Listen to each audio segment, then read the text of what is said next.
In episode 6 of Mobland, Pierce Brosnan's unstable criminal lord Conrad Harrigan claimed responsibility for the murder of his arch-rival's wife, but questions remain over the truth of the case.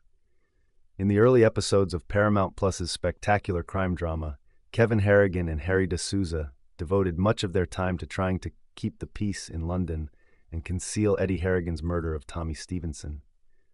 However, at the end of episode 5, the cold-blooded matriarch appeared to advocate for Maeve Harrigan's murder after she was subjected to an undeniably terrible remark by a distressed Vron Stevenson. Remarkably, Conrad claimed responsibility for the choice to kill Vron Stevenson when the Harrigans consolidated their forces at the Cotswolds after Vron's death. Even though he and Maeve had spoken about killing Vron together, it appeared that Maeve was the one who actually pulled the figurative trigger.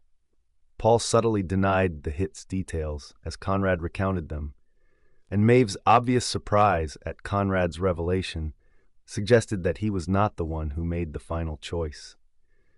Then the question arose as to why he would claim the credit rather than Maeve, who was presumed to have made the ultimate decision regarding Vron. Conrad Harrigan's wife, Maeve, has had some effect on all of his significant decisions in Mobland. Although he has frequently been the one to formally make the decision to do things like kill Archie or forgive Eddie, Maeve has been there to support him and encourage him when he doesn't, or to call him out as a coward or weakling if he doesn't. It's becoming more and more obvious that Conrad senses Maeve's influence expanding well beyond his desired boundaries, and by admitting responsibility for Vron's murder, he is regaining control. Conrad is shown in episode 6, reminiscing about his time as a feared crime lord, recalling his monikers Conrad the Dread and 100 Guns Harrigan, and it is evident that he longs to return to that position of distinction.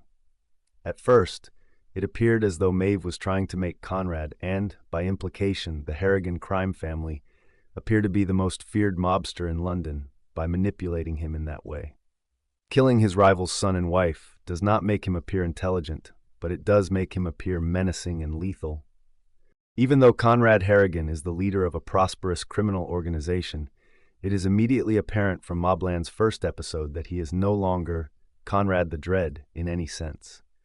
Instead of a deadly and intimidating mobster, there is a temperamental elderly guy who has lost control over both his family and his criminal enterprise.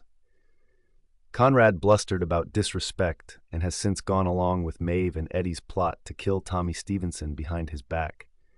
But he had nothing to do with the real plotting of a war or the strong-arming of the Stevensons out of London. All along, Maeve has been moving the chess pieces, occasionally with Conrad's own hand. Every action she has encouraged Conrad to take has loosened his control over his family, his criminal organization, and his freedom, making it increasingly clear that she isn't truly working in his best interests. It also appears likely that Maeve called the police anonymously regarding Archie's body. Conrad is now more susceptible to a power attempt by his own betrayed wife to remove him from his position as the leader of the Harrigan crime family after 6 episodes of Mobland. Thank you for watching. Please subscribe.